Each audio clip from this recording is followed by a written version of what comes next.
Remote editing. My, how it has changed. Here's the scenario. You've been booked for a remote edit session. Now in the past, that meant they were flying me to some far off location. Italy or Russia or Moose Jaw. And they'd have a truck set up or a trailer set up, a remote. And inside that remote, they'd have brought in all the equipment and they'd bring in all the other personnel and they'd have catering and you'd spend a week there, or, I've spent a month on location on some situations. No longer the case. Now, remote editing means you remote desktop in to another computer, probably in another city, possibly in another country. But how do you get it set up so that sitting at your local computer, working on their remote computer, still feels like you're just sitting at your local computer? I want to keep my edit speed up. For me, that means a couple of things. I need my Stream Decks to work, and I need my Avid control units to work. But can you use a Stream Deck on your desk and have it control a computer in a totally different city? Spoiler alert, you can. So before we get into the nitty-gritty of getting control of our Stream Deck over the internet, we have to start by making sure we have a little bit of prep done for both boxes, the local box and the remote box. And that starts with your Stream Deck settings. So we are looking at 3 different Stream Decks here. We have a Stream Deck that is called 3, Stream Deck 4, and Stream Deck XL. We need to get, in this case, we are running Premiere on the remote box. So we need to get our Premiere settings for each one of these Stream Decks transferred to that remote box. It's all well and good to control the Stream Deck, but you have to have your profile on the remote box as well. And within Stream Deck, that is easy enough to do by calling up your profile you want to export, going into here, going into profiles, calling on the program itself, because you can export all your program's profiles separately. We're going to right click and we're going to export the profile. You have to do that for every profile you have that you want to export. So in this folder we have exported our Stream Deck profile. Now I'm on a Windows box. Since we're going to a Mac box, I have done my Stream Deck settings in both Windows and Mac profiles, and I have them all saved out into a folder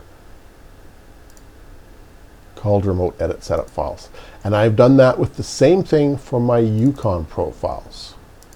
Call up Premiere and Yukon. So my settings for Yukon for Premiere, which include all of these buttons. I've got a couple of pages of buttons that I can use here, as well as the jog wheel. The jog wheel will work over remote for this device. And these settings, again, we're going to export these. We've done this on both the Windows and a Mac computer running this program. And we have a Premiere Pro Mac Yukon and a Premiere Pro Windows Yukon. And same thing for Premiere settings. We have gone in, we've got our keyboard layout set, we've got a Windows layout set. So we have exported our profile from this computer and from a Macintosh computer for Premiere. So there's definitely some prep you want to do ahead of time to make sure this all works smoothly up to that point. Get your software lined up, get your settings lined up. I suggest you zip them into one file, into one folder, and upload those to a cloud service. Use Dropbox, I use Smash. There are some software applications, some remote software applications that allow you to do direct transfers from your box to the remote box. So you could send them through that. It's usually a little bit slower, and some of them don't even allow you to do that. Now, once you get all that set up and all those programs are running, what is the magic program that's going to allow all of this to work together? This is virtualhere.com. This will allow USB devices to work remotely over a network as if they were connected to your local computer. Now, the network can be a local network or it can be the internet. It's a little harder to set up over the internet, but it works. There is a free trial that gives you basically all the systems work, except you can only run it on one box at a time, one remote box at a time. The paid version is about $50 US, gives you unlimited computers you can install it on. It does just basically open up anything USB to be seen over the network, and that's what we're going to use it for. There are two items you need to get this to work. One is the server, and one is the client. They do come both Windows and Mac and actually Linux. The server is what you would either pay $50 for or use the free trial if you only need it on one device, or just to make sure it works. So go to virtualhere.com, download the server software for whatever you are running, download the client software for whatever version you are running, and get those ready to go. The client goes on the remote box, the server goes on your local box. The server is what will open up to the internet one port on your computer to allow the USB devices to go through. If you're not comfortable with opening up a port of your computer to the internet, then you might have to stop right now, because sooner or later, to get this to work, you have to open up something to allow the internet into your computer. Both of these pieces of software are actually extremely small. They're just, they don't even need to be installed, they just need to be run on your computer. Here's my Virtual Here server. Since it's, double click it and get it up and running. Once the server's up and running, to minimize it, and it will appear in our tray down here. That's all there is to running the server. So for this particular session, we are using Jump Desktop. This is one of those remote softwares that, as far as I can tell, you cannot transfer files through it. So you do need to have a way of getting your remote settings, information, profiles, etc. onto this box. Again, I've used a cloud service. We have brought the Virtual Here client on. Again, brought it into this folder, copied it to the desktop, double clicked it. It's licensed, it's ready to go, it's running. And as soon as we launch the server on the remote computer, with this one running, it has found our computer.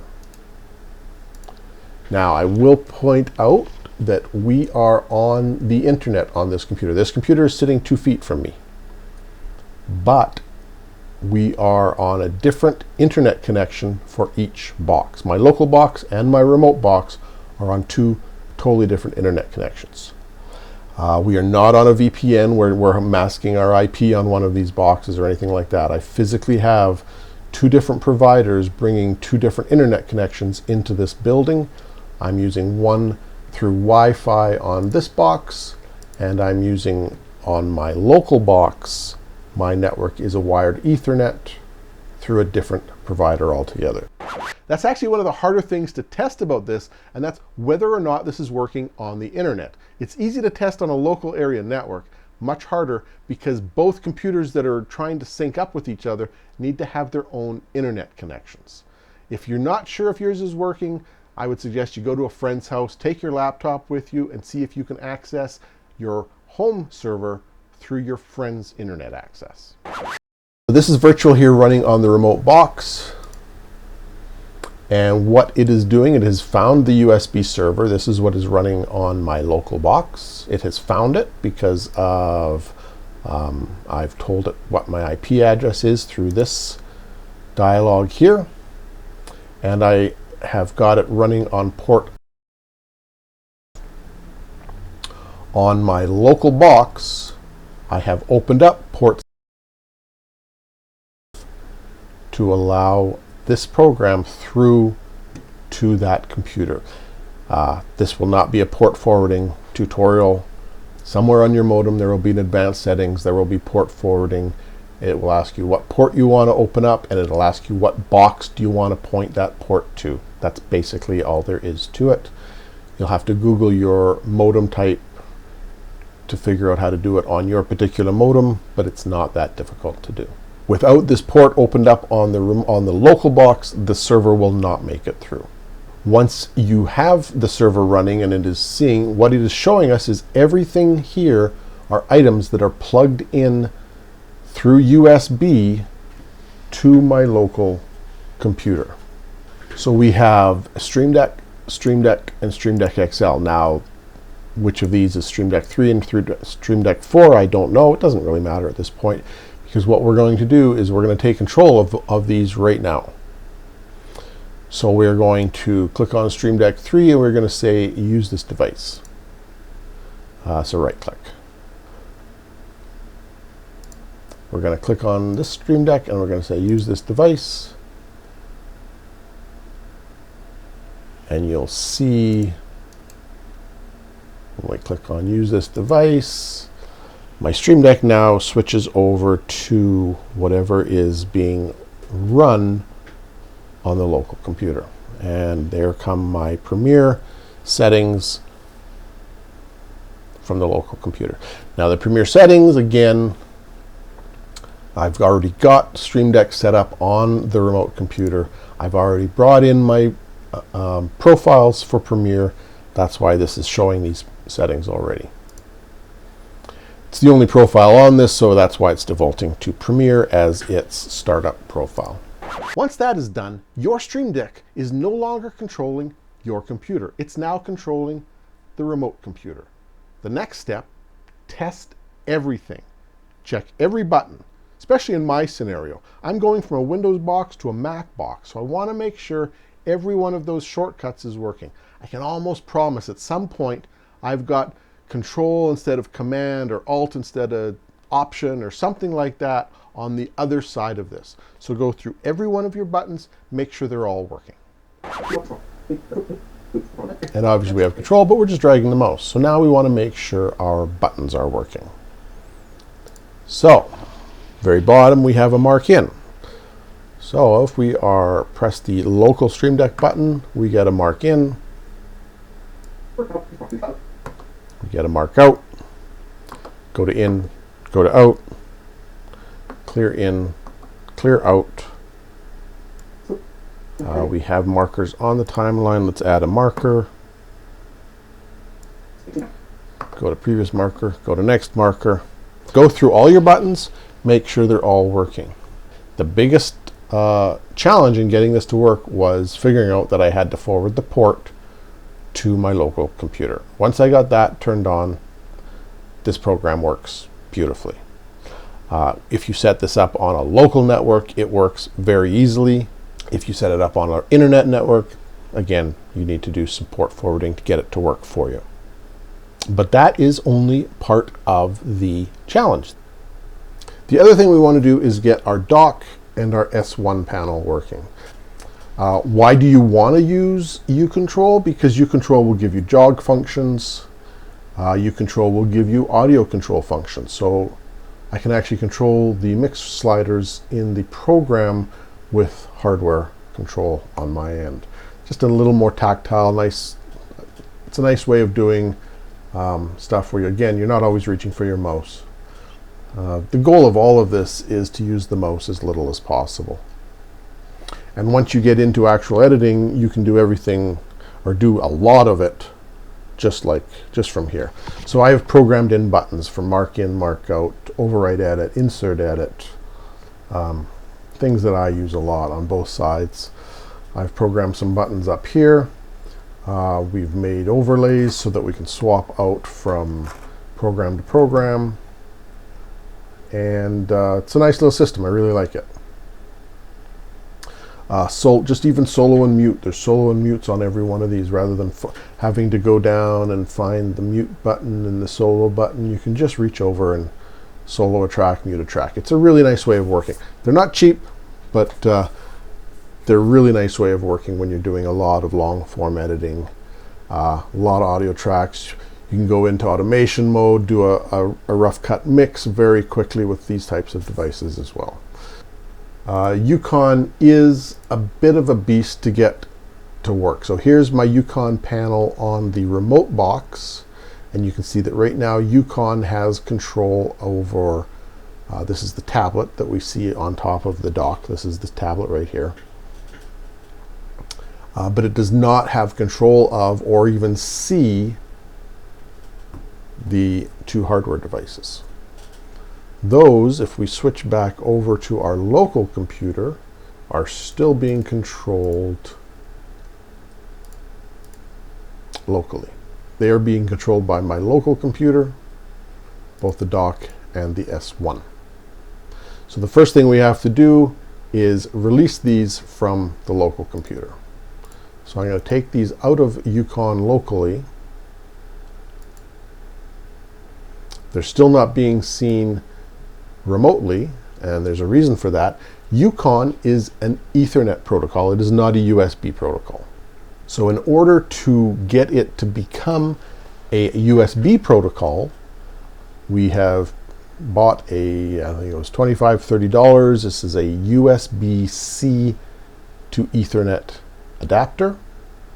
This would allow me to plug one of the, as soon as you plug in a USB device on your local computer, Virtual Anywhere will now see it. In order for me to get both of these devices, what I've done is I've got a cheap little switch, an Ethernet switch, where both devices go into it.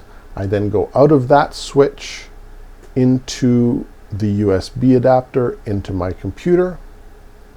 So if we go now over to our Virtual here, one of the devices we see is in fact USB 1020 LAN. This is the USB-C to Ethernet device. So we're going to take this and take control of it.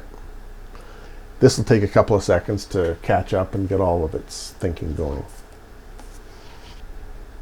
It now sees all three. Again, we are on the remote box.